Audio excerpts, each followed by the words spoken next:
Kalau saya gambar seperti ini, sekarang musim apa nih? Musim corona kan? Nah, ini kan gambar corona nih. Oke? Saya gambar A, B, C, D, E, F, G, H, I. Pertanyaan saya yang menjadi pusat ini di mana? Sepakat? Saya rubah.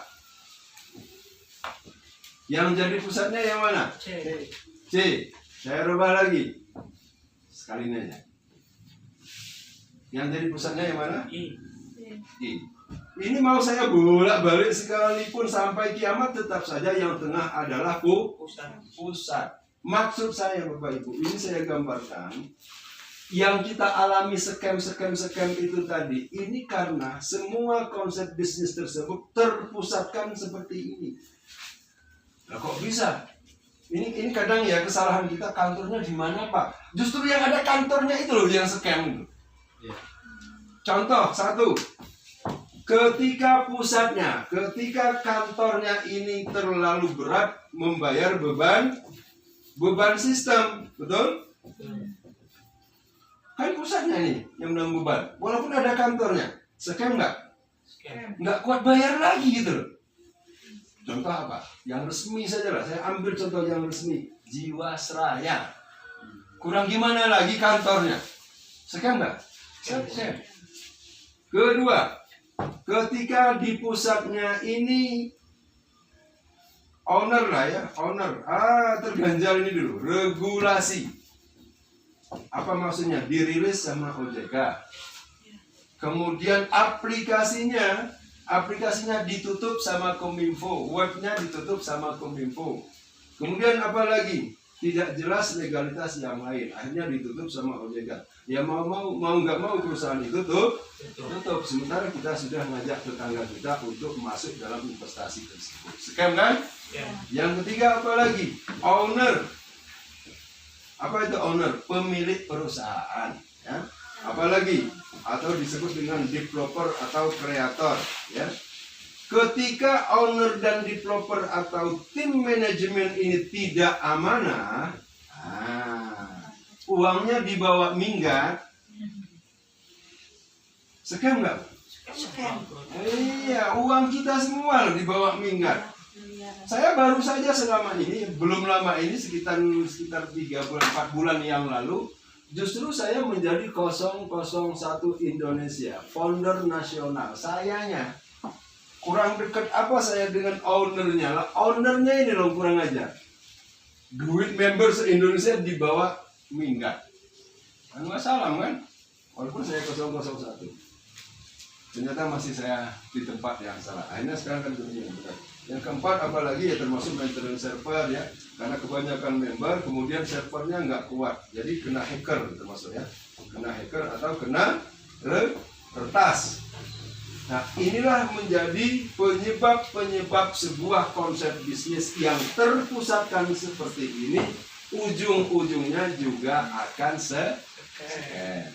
Mulai hari ini kita sama-sama bertaubat supaya tidak ikut bisnis yang scam. Oke ya? Nah, supaya sinkron dengan 100%, saya tawarkan kepada Bapak Ibu, ada konsep bisnis yang modelnya seperti ini.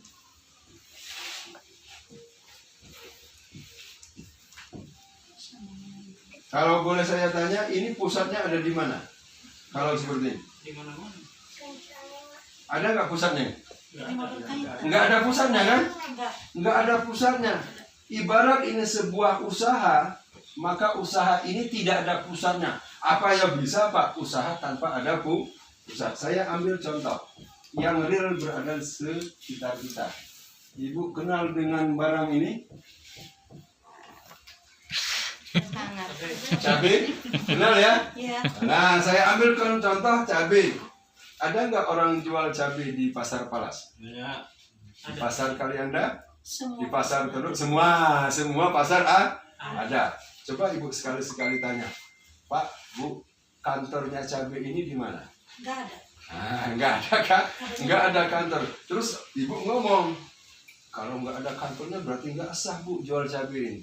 Digebukin orang, Pak. Oke. Berarti tidak semua yang kita pikirkan harus punya kantor itu baru sah sebagai bisnis. Tidak. Apalagi yang tidak ada kantornya, internet. Internet. Ada nggak kantornya internet? Nggak ada. Pusatnya di mana? Nggak jelas. Iya, penciptanya ada, tapi penciptanya pun sekarang tidak bisa memberhentikan internet itu. Oke? Penciptanya sendiri tidak bisa memberhentikan internet, apalagi orang lain. Ya. Internet tidak bisa dimatikan secara global, baik per orang, baik instansi, pemerintah, ataupun suatu negara tidak bisa mematikan internet. Nah, yang akan saya tawarkan kepada Bapak Ibu hari ini adalah sebuah konsep bisnis yang tertanam secara permanen di internet ini. Namanya blockchain. Blockchain itu apa? Adalah catatan data keuangan dunia yang sangat transparan. Dan ini tidak bisa dihapus, catatan data keuangannya tidak bisa dirubah dan tidak bisa diberhentikan. Ini tertanam secara permanen di aliran internet seluruh dunia. Maka dia tidak bisa hancur, tidak bisa berhenti dan tidak bisa berubah. Itu bisnis apa, Pak? Nah, saya catat sekarang nama bisnisnya adalah Forsas. Sudah ada yang kenal dengan Forsas? Ini ya, saya tulis. Forsage. Forsas ini adalah sebuah sistem memakai smart contract tertanam secara permanen di blockchain, dan blockchain ini juga tertanam secara permanen di internet. Nggak bisa diotak-atik lagi. Begitu dia sudah mengalir di internet, nggak bisa diotak-atik, nggak bisa dirubah, nggak bisa diberhentikan, dan tidak bisa diintervensi oleh siapapun di dunia ini. Nah, itu ketahanan dari sistem Forsas ini nanti. Sehingga kenapa ini saya sampaikan, supaya kita paham bahwa bisnis yang kita ikuti ini nanti tidak akan scam dan tidak akan berubah di pertengahan perjalanan. Saya pahami ya? Oke. Nah, memahami Forsas selain blockchain, yang kedua adalah yang perlu kita pahami tentang decentralized. Apa itu decentralized? Decentralized ini ya, selain dia tidak terpusatkan itu tadi, maka uang kita tidak ada ₹1 pun, yang disetor ke perusahaan atau ke PT, karena perusahaannya tidak ada. Tidak ada ₹1 pun yang disetor ke owner. Tidak ada ₹1 pun yang dikelola oleh admin. Lalu uangnya ada di mana? Uangnya ada di dompet, wallet kita masing-masing, wallet personal. Uangnya ada di dompet kita masing-masing. Kalau uang itu ada di dompet masing-masing, kira-kira aman apa aman? Aman ya? Yang nggak aman itu ketika uang itu di pusat seperti ini tadi.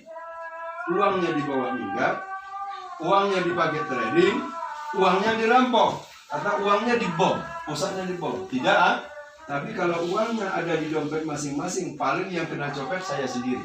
Yang lain kan enggak. Masa bareng sedunia ini kena copet semua, kan nggak mungkin. Gitu. Bisa paham ya? Oke? Nah, ini namanya decentralized. Kemudian yang ketiga, nggak apa-apa melompat-lompat di sini. Yang ketiga disebut dengan cryptocurrency.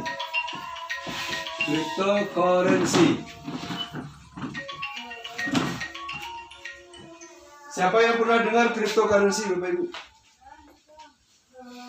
Ada? Ibu belum pernah dengar cryptocurrency? Pak, sudah punya? Belum. Serius nih.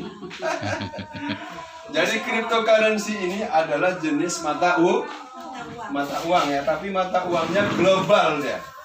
Ya, mata uang global. Kenapa dikatakan mata uang global? Saya sedikit berbanding. Uang rupiah bisa nggak dibelanjakan di Malaysia? Bisa, enggak. Bisa. Ditukar dulu. Bisa ya. Kita berangkat ke Arab Saudi umroh, bawa uang rupiah, bisa nggak dipakai belanja uang rupiah? Nggak bisa, karena dia tidak global, hanya bisa dipakai di Indonesia. Begitupun uang orang luar negeri nggak bisa dipakai belanja di Indonesia. Tapi kalau cryptocurrency ini dia sifatnya global, belanja di Amerika bisa, belanja di negara manapun bisa dipakai. Makanya disebut dengan mata uang global. Awal pertama sekali mata uang global ini muncul pada tahun 2009.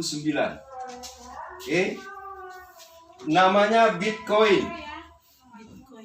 Bitcoin. Singkatannya BTC ya, Bitcoin. Harganya berapa waktu itu? 1 rupiah. Harga Bitcoin pada tahun 2009, saya ulangi, berapa? 1 Iya. Nah, detik ini kita tanya sama-sama. Yang punya HP boleh. Saya pakai HP-nya Bu Pur. Wajar. Biar enggak nanti dikira rekayasa. Oke? Terus. Saya tanya ya dengan HP-nya. Berapa harga Bitcoin sekarang? Satu Bitcoin setara dengan 268.158.775 rupiah. Nah, seperti yang lain. Siapa tahu ini bohong kan ini dah. Banyak punya ini. Katanya. Oke. Berapa harga Bitcoin sekarang?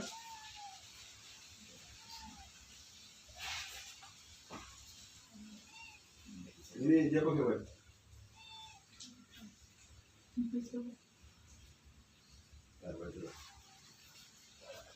Berapa harga Bitcoin sekarang? Nggak ada itu jaringan. Oh, nggak ada jaringan. Waduh. Coba yang ada. Nah, coba aja ya. Iya, kosong. Berapa harga Bitcoin sekarang?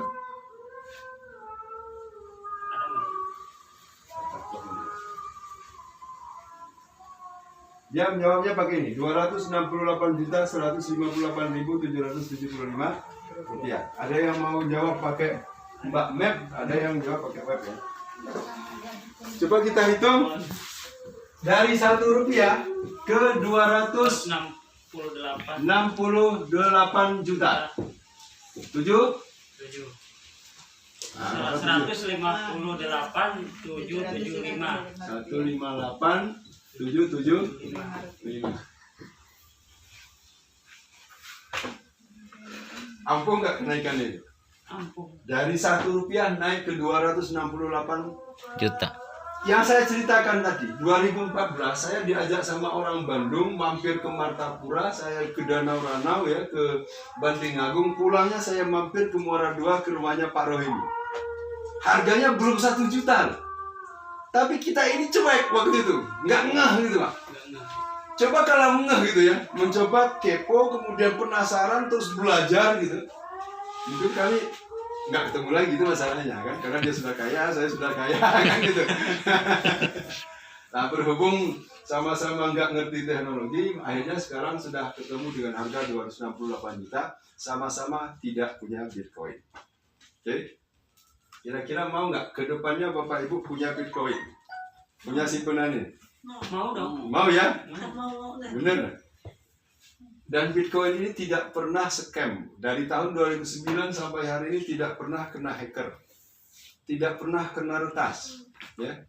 Dan tidak pernah orang simpen Bitcoin ini, yang simpen ya, kecuali yang jual. Yang simpen mereka miskin, nggak ada.